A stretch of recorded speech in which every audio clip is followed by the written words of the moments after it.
Hello दोस्तों, आज मैं आपको स्क्वायर रूट निकालने का आसान तरीका सिखा रहा हूँ। देखिए दोस्तों, इसको कैसे निकालेंगे।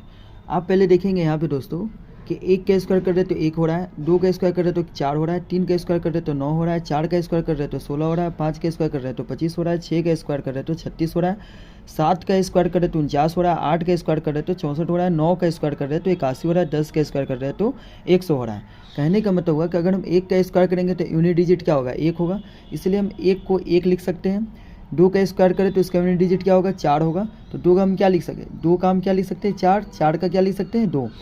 तीन का जब स्क्वायर कर रहे हैं तो इसका यूनिट डिजिट क्या आ रहा है, नौ, तो ये देखिएगा तीन को हम नौ लिख सकते हैं, नौ को तीन लिख सकते हैं।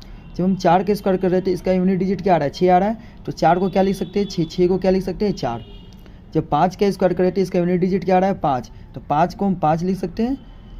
फिर देखिएगा दोस्तों, छः का जब स्क्वायर कर रहे थे यूनिट डिजिट क्या आ रहा है, छः आ रहा है, तो छः को छः ही लिख सकते हैं। फिर देखिएगा सात का जब हम स्क्वायर कर रहे थे इसका यूनिट डिजिट क्या आ रहा है, नौ, तो सात को क्या लिख रहे हैं, नौ। फिर देखिए आठ का स्क्वायर करें तो इसका यूनिट डिजिट क्या आ रहा है, चार, तो आठ को क्या लिख रहे हैं, चार। और फिर देखिए चार को भी हम आठ लिख सकते हैं। फिर नौ का स्क्वायर कर रहे हैं तो इसका यूनिट डिजिट क्या आ रहा है, 81, मतलब सॉरी ये क्या आ रहा है, एक आ रहा है, तो नौ को क्या लिख सकते हैं, एक। कहने का मतलब हुआ दोस्तों कि अगर हम एक का स्क्वायर करेंगे तो एक ही आएगा यूनिट डिजिट। इस तरह से ये सब लिखा हुआ है। ठीक है दोस्तों, जैसे मान लीजिए कि हमको किसी का स्क्वायर निकालना है, तो जैसे मान लीजिए कि हम निकाल रहे हैं 84 का, तो 84 का हम स्क्वायर रूट निकाल रहे हैं। तो देखिए इसको निकालने का क्या तरीका है।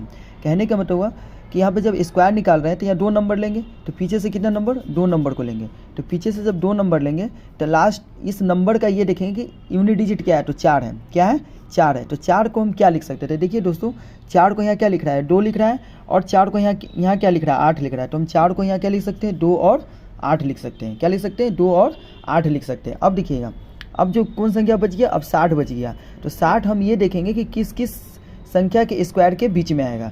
तो आप देखिएगा जब हम 7 के स्क्वायर कर रहे हैं और जब 8 का स्क्वायर कर रहे हैं, तो 7 के स्क्वायर कर रहे हैं तो क्या रहा है, 49, और 8 का स्क्वायर कर रहे तो क्या हो रहा है, 64। मतलब ये जो 60 है ये दोनों के बीच में आ रहा है दोस्तों। तो पहले क्या करेंगे, जो पहली संख्या उसको चुपचाप से यहाँ लिख देंगे, तो यहाँ भी लिख देंगे 7 और यहाँ भी लिख देंगे 7। अब हमें ये नहीं पता कि दोनों में से कौन होगा, तो हम ये देखेंगे कि ये जो 60 है किसके नज़दीक है, 49 के नज़दीक है कि 64 के नज़दीक है। तो 64 के नज़दीक है, तो इस संख्या 60 जो है 64 के नज़दीक है, तो हम ये वाली संख्या लेंगे, मतलब बड़ी वाली। तो ये दोनों में बड़ी कौन है, ये, तो ये दूसरी वाली संख्या हो जाएगी। तो ये 78 आपका क्या हो जाएगा, राइट आंसर हो जाएगा। और आप दो क्वेश्चंस बनाकर कमेंट कीजिएगा और हमें बताइएगा। जय हिंद, जय भारत।